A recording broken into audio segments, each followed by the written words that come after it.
Okay. Uh, so hello everyone again. My name is Clifford, a chess player from Kenya, and today I'm going to be analyzing from the third round, um, Kuka versus FIDE Master Jadon Simiyu. Both these players are amazing players. Jadon is okay. I'll save that for later. But both of these are good calculators, and they both play for Equity Chess Club. Um, Kuka is known to be one of the best calculators in the country. Jadon is known to be more of a technical player. So yeah, with that information, we can start looking at the game. Um, so Jadon starts with e4 and Kyle responds with c6. Jadon plays d4, d5. This is all standard stuff in the Karokan.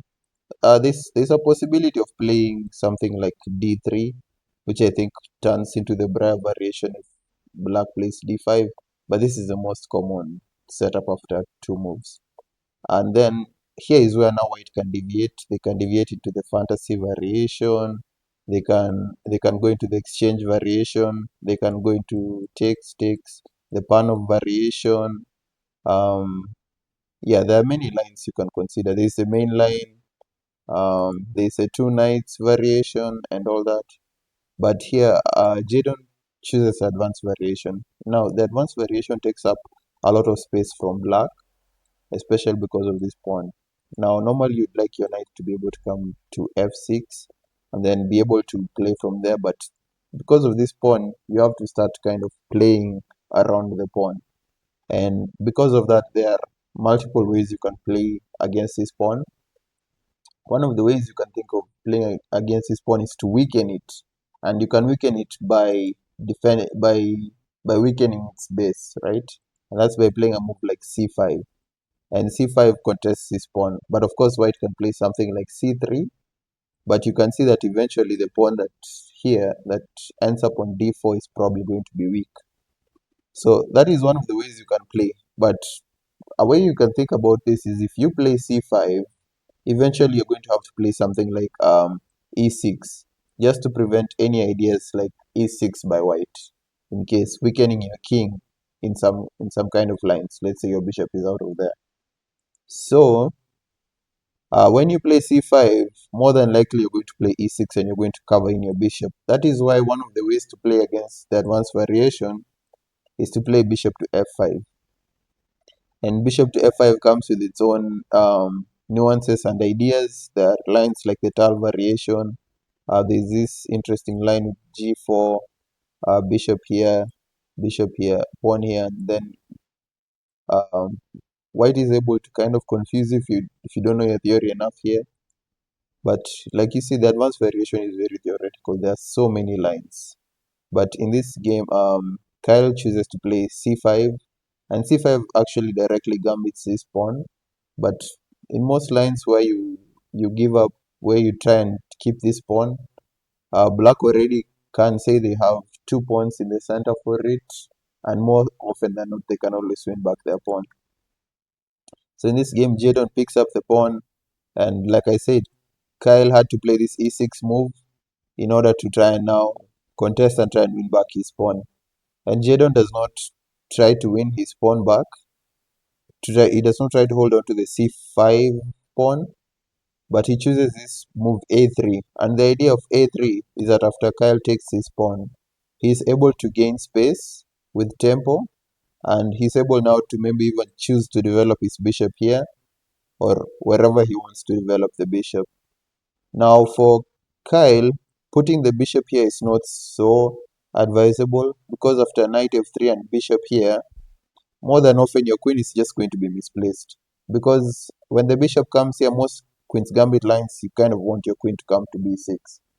So in this case, you're either stuck to giving up your bishop here or going to e7. Of course, going all the way back to f8 feels redundant, but I think it's okay, but it feels redundant. Now, the drawback of going to bishop to e7 is that our knight that already had limited squares is now being blocked on the e7 square.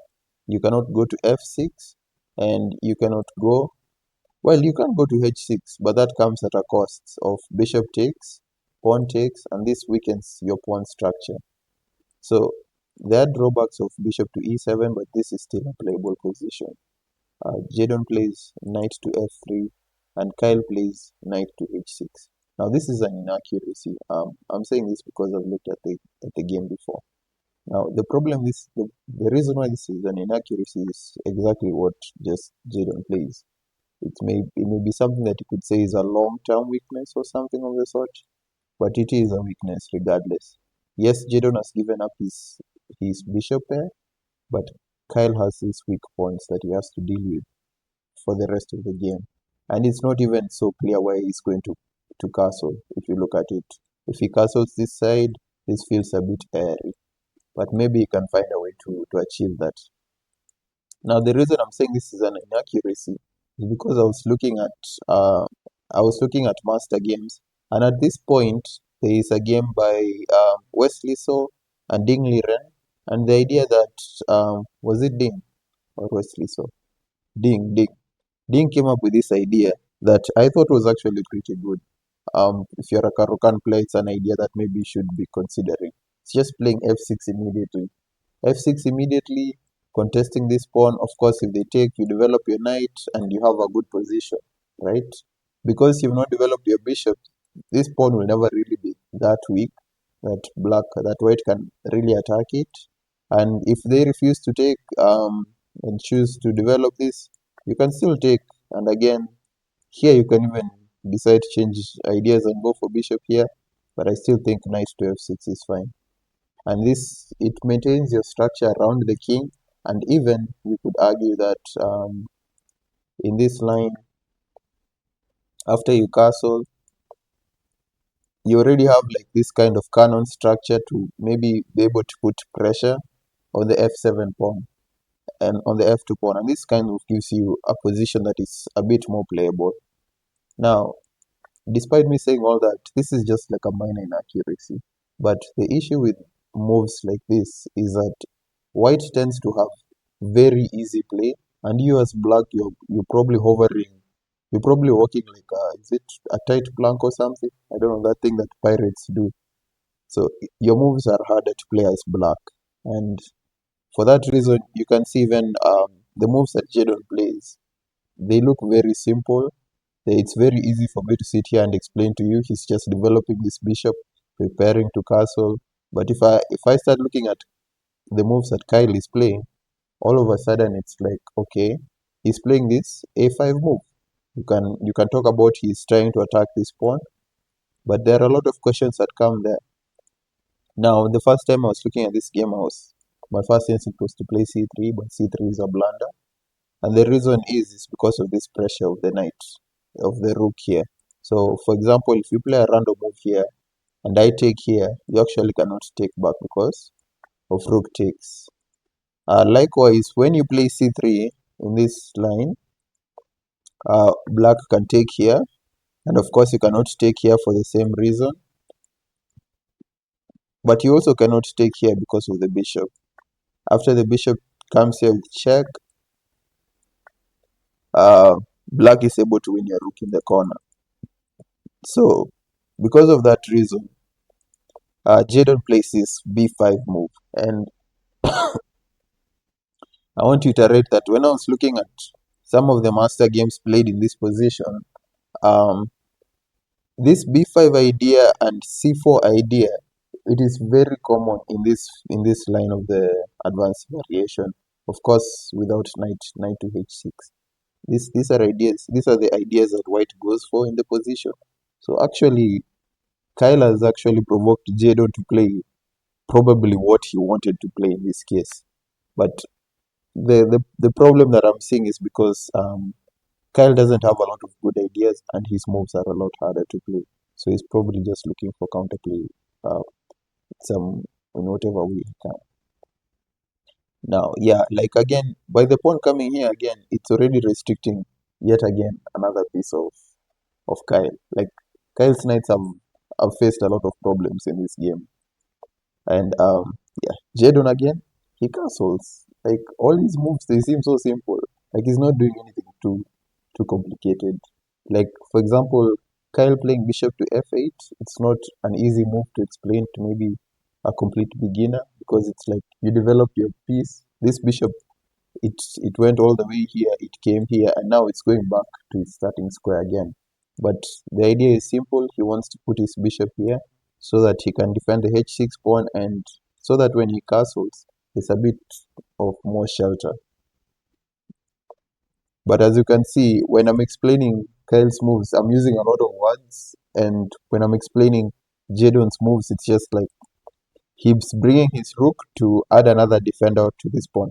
Because here it has one attacker, and potentially Kyle is just coming here to develop his bishop. But of course, if you leave the pawn hanging, and it's a pawn that is restricting black, they're most likely going to take it. And so Jadon continues to this c4 idea, this c4 break. And initially, I was thinking that maybe he needs to prepare it with something like this. But I thought this was actually a bad idea because of this move here, knight to c5. And the difference between this and going straight for c5 is because right now the bishop is hanging. But the way Jadon played it actually, now when the knight comes here actually, you can choose to save your bishop or keep your bishop, but in this case you don't really have to kind of panic or overreact because your bishop is defended by the queen. So technically you have a lot more options. So Jadon again, he develops another piece, you know what I mean?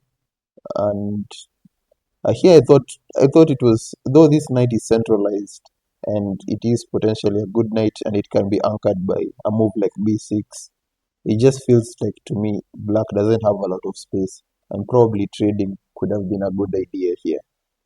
But Kyle chooses to take the pawn, and he actually gives himself a chance to trade queens.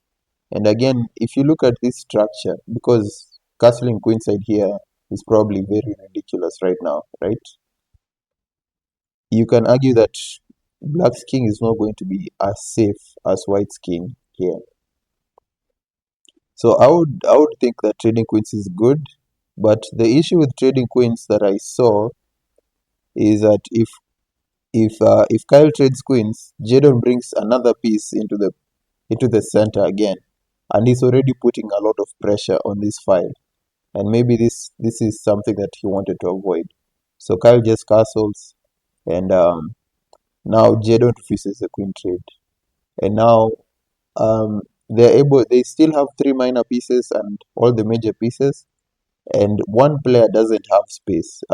Kyle's knight is restricted. Whatever square he wants to go, he cannot go forward. He has to go backwards. So technically, the knight again doesn't feel as strong as Jadon's knight. So in this position, there's going to be a lot of pressure again on this pawn. This pawn, when I was describing it to one of the students I was teaching, this is like having, a stone in your shoe that kind of stuck into your shoe, and it's very hard to get it out, and it's very annoying. It it always kind of affects your judgment in most of these positions. So, for example, in this position, Kyle has he's attacking this pawn twice, and of course, maybe his main idea with queen here is just to kind of develop his pieces and you know have a lot of space. But he's also kind of attacking this pawn twice also. So, for example, when Jadon plays a move like knight to e4, this may come as a surprise. However, when a FIDE master or a player as high rated as Jadon gives you a pawn for free, because this pawn is free, is free in quotes. This pawn is free in quotes because now there are two attackers and there is one defender. Because this knight has actually gone and blocked the queen and the rook from defending this pawn. However, like I've said, when a strong player gives you something for free, you should think twice. And Kyle actually thinks twice. I think he calculated for a very long time. Seeing he went from 52 minutes to 33 minutes, and I think he missed an idea here. he missed what Jadon's idea was. And in this case, Kyle is attacking the rook on a1, and he's putting pressure on the pawn on h2. Now, if you move your rook somewhere, I can just run away, and I can just say I've stolen a pawn, and not only a pawn, the pawn that was restricting most of my moves, right? So that's going to be a major advantage. However, Jadon here uncocks a move that I like calling them ghost sacrifices, because when someone pushes a pawn like here, this is something that in your calculations you can miss it, because it's like, who again? You've just gambited one pawn, and you're just going to give me another pawn that has completely no defenders. Now, why is b6 such a good move? Number one is, simply put, if you take this pawn, I'm just going to take your bishop. But that's not the main issue. The main issue is that here, something that I suspect Kyle missed is that the queen is defending the bishop and it's defending the knight. The defense of the knight is what I think Kyle missed. Now, by playing b6, there is no square that the queen can move and still hold on to the defense of these two guys.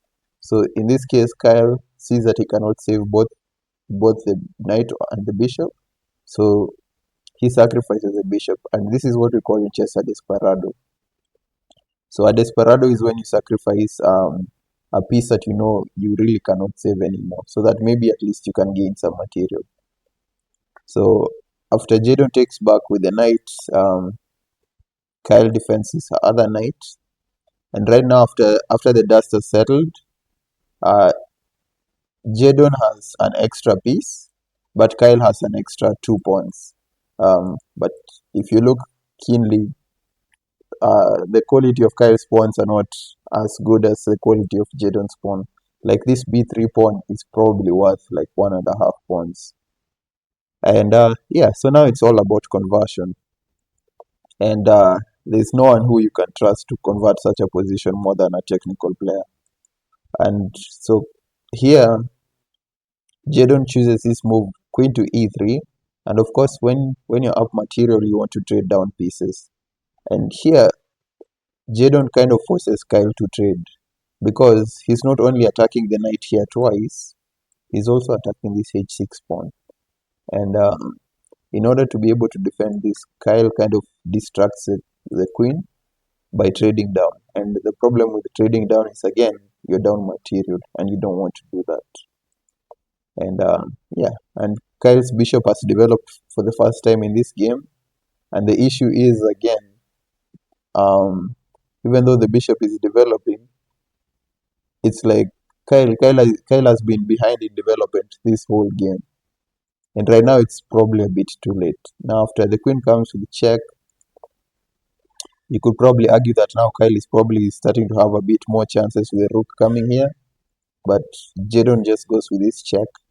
And now he's asking some serious questions. Like, if you want to come back here, Jadon can come with rook to d1 and start putting a lot of pressure in your position. And that's why Kyle plays pawn to f6. Now, briefly, I just want to show an idea that I actually thought of when Kyle played this bishop to d7, and that was to play this move, rook to d1. And this is actually a very silly move. Wait, was it like this?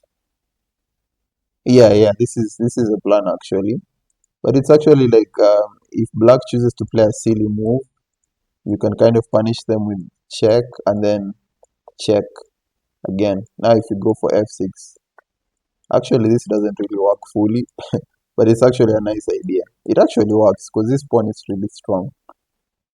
But yeah, you can see kind of the problems that Kyle is facing in this position. It's not only that he's down a piece, he's down a very important piece that was covering the squares around his king.